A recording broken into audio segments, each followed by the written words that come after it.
Hey, Greenlight Ecosystem gang. It is Chris, your creative career coach here.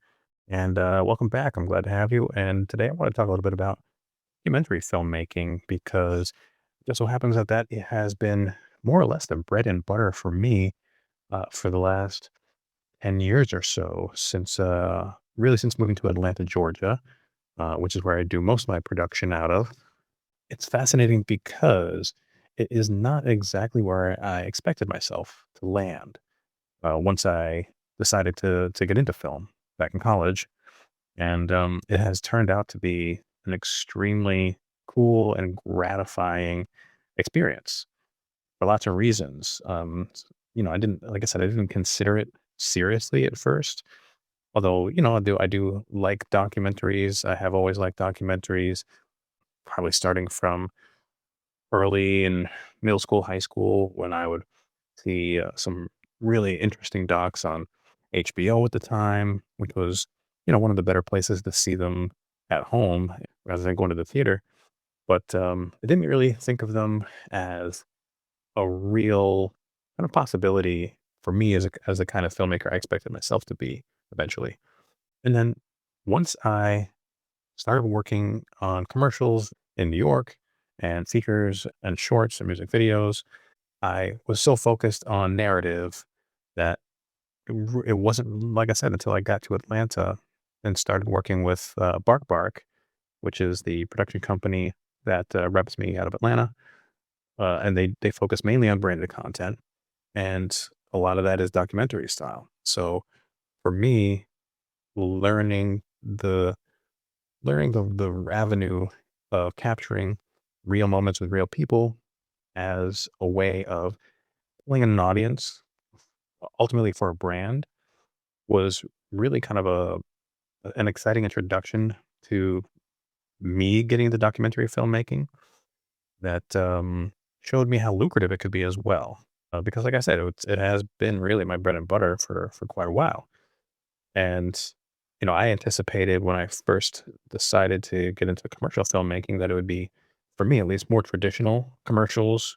More kind of stylized, narrative, story driven, that kind of thing, with lots of, just focus on the brand and making them as kind of cool and flashy as possible. Whereas typically with a branded doc, it's really all about creating an engaging and authentic story based around a person or an organization that is doing work that aligns with the brand's kind of ethos, if you will, and hopefully with the interest of that brand's audience, right? And so shifting my focus to that has turned out to be very, very cool. Back in college, I did study documentary as well, and for just a semester as part of my film studies curriculum, and made a documentary during that period that short doc that at the time I decided to make about stand-up comics because I've always loved stand-up, and I was in New York, which is kind of the mecca for stand-up comedy. So, made a short doc there with one of my classmates that ended up being really, really fun. I really enjoyed it and, turned out, pretty well uh, my from my own expectations of what I could manage at that point. And it turned out to be something that, I kind of put on the back burner. I didn't really think too much about it after that. And then eventually getting into more independent documentaries and seeing some filmmakers that I really respected make documentaries of their own, like Spike Lee's documentary "When the Levees Broke" was, hugely inspiring in terms of obviously the kind of storytelling through his lens that is pretty unique. Some of the little flares that he put into that by kind of bucking the more traditional interview by having like even just the the picture frames framing the interview subjects that gave it a little bit more of a stylized feel than, what I would consider like a traditional kind of Ken Burns documentary.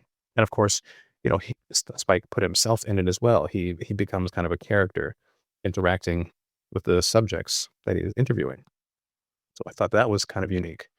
And then on the complete other end of the spectrum is a documentary like Koyana that was something that was pretty mind blowing to me when I saw it for the first time because it's such a it's a very kind of visceral experience in a very different way. It's very poetic.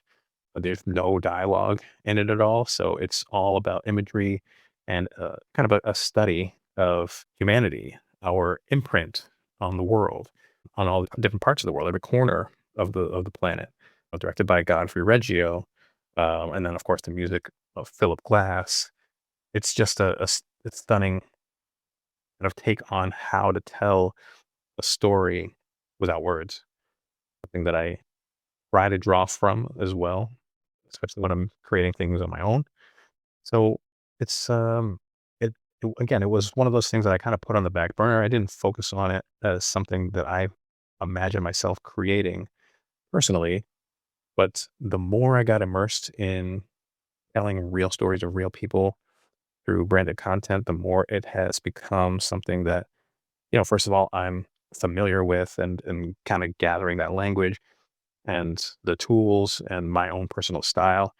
And it's a challenge because it's a totally different challenge from a narrative film because you have to decide what is important in the moment, kind of strategically, but spontaneously as well. Obviously there are, as a filmmaker, you can kind of, you set up as much as you can based on your expectations of how the story will unfold.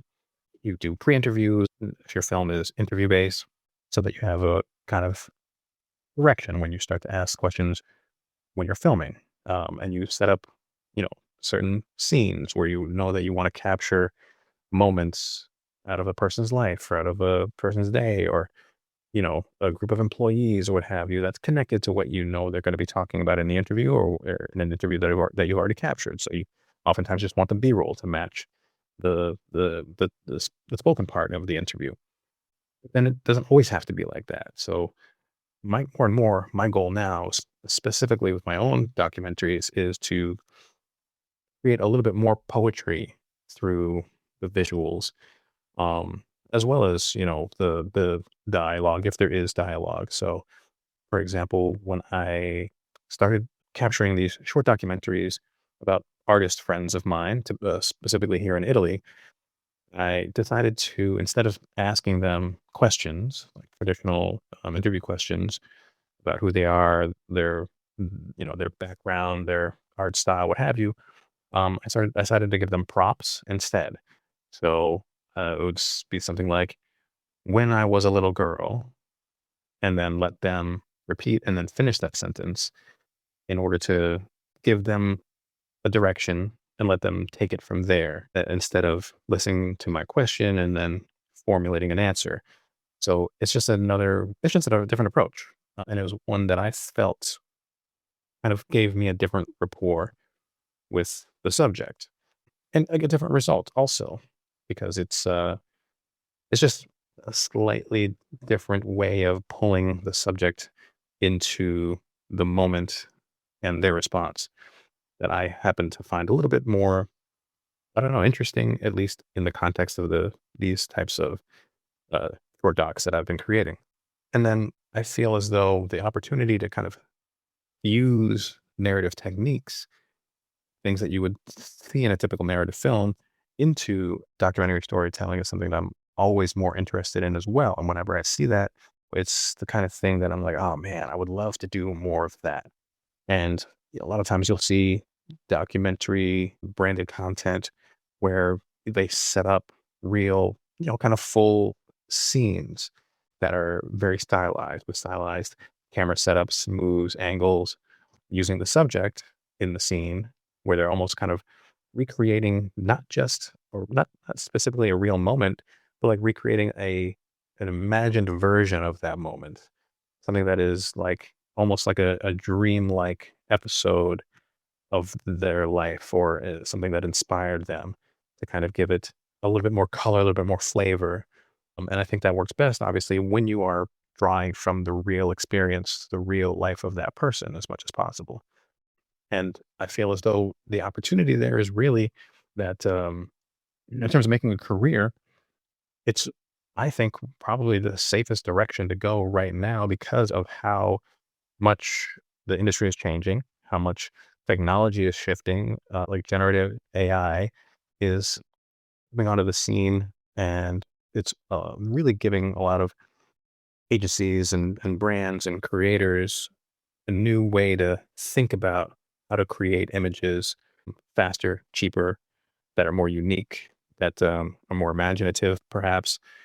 And that's kind of thrown a wrench in the folks who have been doing traditional commercials all this time in terms of how much it costs to do all that. So, documentaries, though, I mean, you can't create a fake person in it for a documentary. It's just not going to work. So, my feeling is that documentaries are, as a filmmaker who's looking to get into the commercial world, so to speak, I think branded documentaries has a real potential to be a lasting avenue for filmmakers who are looking to find a sustainable path and hopefully allow that to be the engine financially to get you to the place where you can create your own work, narrative, documentary, or whatever direction you want to take that. So, for example, over the years, I've had the opportunity to direct short documentaries for Walmart, Google, Sprite, Savannah College of Art and Design, H&R Block, New York Times, Publix, AT&T, Georgia Lottery. The list goes on and on. And it's been super exciting because it's an opportunity to really be a win for in three different directions, right? So it's not just a win-win; it's a win-win-win in the sense that it's a win for whomever the subject is because if they're a person who's doing good in their community, if they run an organization that is a nonprofit and trying to uplift people, then they're obviously getting that work promoted out in the world and getting noticed, which is a win for them. It's a win for you as a filmmaker because you're creating something that has real stakes, has real authenticity to it that feels oftentimes because you're not doing as much brand integration a lot of time in a documentary about a real person. It feels a little bit more like art, right? It feels less kind of you're shilling a product and more like you're engaging with the real people in order to project their real story, and that's a win for that filmmaker. And then, of course, it's a win for the brand because they are connecting with an audience and connecting with real people and pushing something forward that feels again like more like connective tissue between themselves, their product and their audience. So I feel like branded documentaries in particular, again, the potential I think there is pretty consistent. So it's been a really great avenue for me, and I hope to continue on that path and just find new ways to stretch myself when it comes to creating documentaries that have a unique perspective, have a unique look and feel, a unique angle. That's going to make brands want to come back to to try something with the vision that I bring to it. So I'm curious to know who out there has been making branded docs or just documentaries in general. Who your favorite documentary filmmakers are? What's your top three favorite docs of all time? If you feel like documentary filmmaking is something that can be or could or has been an avenue for you, what is your experience like? So leave a comment, let me know, and I will see you next time. Thank you all for joining me. Let's get to work.